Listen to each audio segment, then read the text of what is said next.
मथुरा के जिला प्रशासन द्वारा कोसी कला की अनाज मंडी से तमाम लोगों को उनके गृह जनपदों और राज्यों के लिए रवाना किया गया। ये लोग दिल्ली, हरियाणा और नोएडा आदि स्थानों के हैं, जिन्हें प्रशासनिक और पुलिस अधिकारियों ने मौके पर मौजूद रहकर अनाज मंडी से बसों के द्वारा इनके गृह जनपदों और राज्यों के लिए भिजवाया।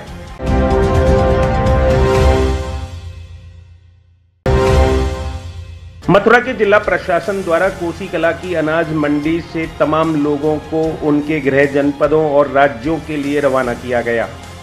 ये लोग दिल्ली, हरियाणा और नोएडा आदि स्थानों के हैं, जिन्हें प्रशासनिक और पुलिस अधिकारियों ने मौके पर मौजूद रहकर अनाज मंडी से बसों के द्वारा इनके गृह जनपदों और राज्यों के लिए भिजवाया।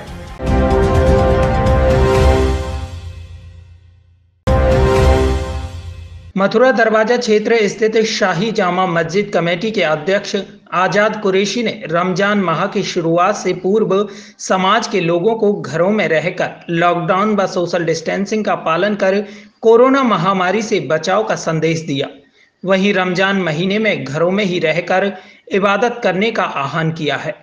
बता दें कि शुक्रवार को आसमान में चांद दिखाई दिया तो शनिवार से रोजे की शुरुआत होगी। वहीं चांद न दिखने पर 26 अप्रैल से पहला रोजा होगा। रमजान को लेकर शाही जामा मस्जिद कमेटी के अध्यक्ष आजाद कुरैशी ने बताया कि रमजान का महीना सब्र का महीना है।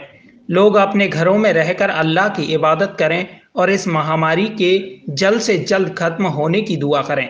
उन्होंने पीएम नरेंद्र मोदी द्वारा जारी लॉकडाउन एवं शासन प्रशासन द्वारा इस महामारी से बचाव को उठाए जा रहे कदमों की जमकर तारीफ करते हुए समाज के सभी लोगों से शासन प्रशासन का सहयोग करने की अपील की। वहीं मथुरा दरवाजा पुलिस चौकी प्रभारी राजवीर सिंह ने भी मस्जिद में शासन के निर्देशों के तहत निर्धारित लोगों द्वारा ही नमाज अदा करने की बात कही है। रोजे शुरू हो रहे हैं, क्या संदेश देना चाहेंगे लोगों को? देखिए, हमने का नाम है जुमे की नमाज़ पढ़ते ही ऐलान कर दिया है कि सब लोग का नाम है रमज़ान का पवित्र महीना है, बरकती महीना है। अपने घरों में रमज़ान रखें, परिवार में रखें, लॉकडाउन का पालन करें, नमाज अपने घरों में पढ़ें, किसी तरह से मस्जिद की ओर नहीं आए। क्योंकि आज हालात जो चल रहे हैं, तुमने आप देख रहे सब जगह कोरोना के हालात बिगड़े जा रहे हैं, बढ़ते ही जा रहे हैं। क्योंकि सरकार ने हमारी ने फैसला लिया है, 130 करोड़ भारतीय पे लिया है। 130 करोड़ भारतीय की जान बचानी है। सरकार ने इतना बड़ा फैसला लिया है। आज सरकार के फैसले की सब लोग तारीफ कर रहे हैं।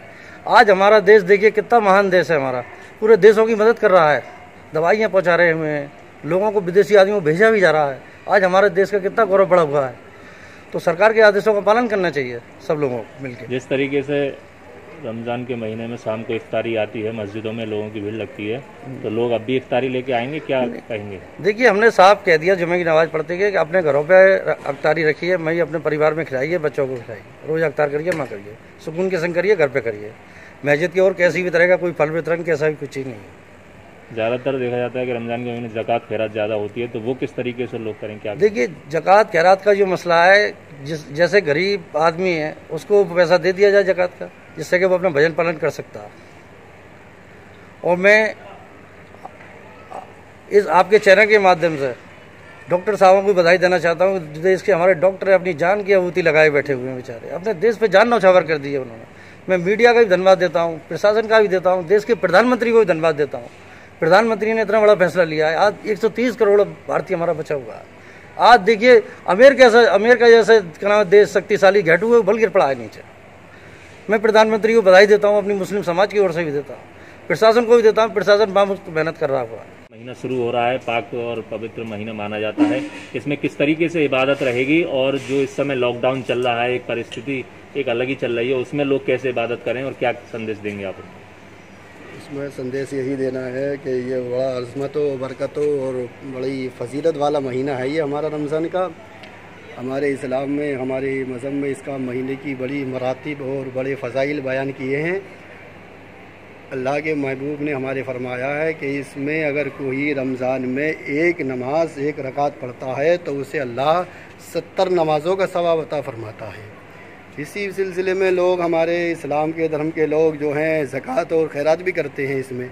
तो उन्हीं से ये मेरा फरमान है, मेरी गुजारिश है कि वो ज़कात करें, तो अल्लाह रब्बुल आलमीन ऐसे इससे बेहतर मौका और कोई नहीं होगा, यानी कि गुप्त में और गरीबों की ऐसी मदद कर दें कि 1 रुपया अल्लाह की राह में देने से अल्लाह रब्बुल आलमीन 1 रुपया गुप्त चुप में, यानी कि किसी को खबर ना हो, यानी कि दाएं हाथ से दिया जाए तो बाएं हाथ को खबर ना हो, किसी गरीब का, किसी यतीम का, किसी बेवा का, किसी का दिखावे के लिए, दिखावे तौर पर, अपने नाम के तौर पर, अपनी पहचान के तौर पर ज़कात ना दे, ऐसे दे दें कि यानी कि अपने पड़ोस को भी खबर ना लगे, किसी को खबर ना हो। ऐसे रुपया अगर एक भी अगर रुपये का सवाब अगर ज़कात देता है इंसान, तो उसका अल्लाह रब्बुल आलमीन उसे 70 रुपयों का सवाब अता फरमाता है। इमाम साहब, जिस तरीके से लॉकडाउन चल रहा है और कुछ जो ज़रूरती चीज़ें उनकी भी दिक्कत आ रही है, तो इस समय लोग जो सहरी और इफ्तार का समय है, उस समय में कैसे लोग मतलब रखें अपना ख्याल? उस समय में लोग अपना यही ख्याल रखें कि जैसे हम सहरी के लिए उठते हैं, सहरी के लिए 3 बजे 2-2:30 बजे से उठ जाते हैं, अपने खाना बनाते हैं और खाना बनाने के बाद में अपने तनावुल करें, खाना खाएं और अपनी जो घर में साधन है उसी को एतबार से अपने याद रखते हुए, लॉकडाउन का पालन करते हुए, सरकार का, प्रशासन का, लॉकडाउन का सबका पालन करते हुए अपने इस्लाम, अपने मज़हब के तौर तरीके से अपने सहरी करें और अपना एहतियात रखें। इस रमज़ान का महीना सब्र का महीना कहा जाता है और इस समय एक वैसी एक विषम परिस्थिति है, तो अब तो लोगों को और भी ज़्यादा ज़रूरी हो गया है सब्र करना। हाँ, यही हमारे कुरान का फरमाना है, इन्नल्लाह मअस-साबिरीन। अल्लाह फरमाता है कि बेशक मैं सब्र वालों के साथ हूँ। तो यही है मुसलमान को अपने यानी कि किसी भी तरीके से विवाद, यानी कि किसी भी तरीके, जैसे रमज़ान का महीना आ रहा है, मस्जिदों में नमाज की तरफ ना जाएं, जिस तरीके से 2-4 आदमियों की जो परमिशन है इसी तरीके से नमाज अदा करें, घरों में एहतियात के तरीके से अपने नमाज पढ़ें, कुरान पढ़ें, अपने घरों में रहें। और इसी के तौर पर यह है कि इन्नल्लाह मअस-साबिरीन, जो कुरान में अल्लाह हमारे फरमा रहा है कि मैं साबिरों के साथ हूँ, कि इस लॉकडाउन में खाने से पीने से जो परेशानी पड़ रही है उस पर सब्र करें और अपना एक इम्तिहान से अपनी कामयाबी दें। क्या रमज़ान में ऐसी दुआ रहेगी कि ये कोरोना का खात्मा हो?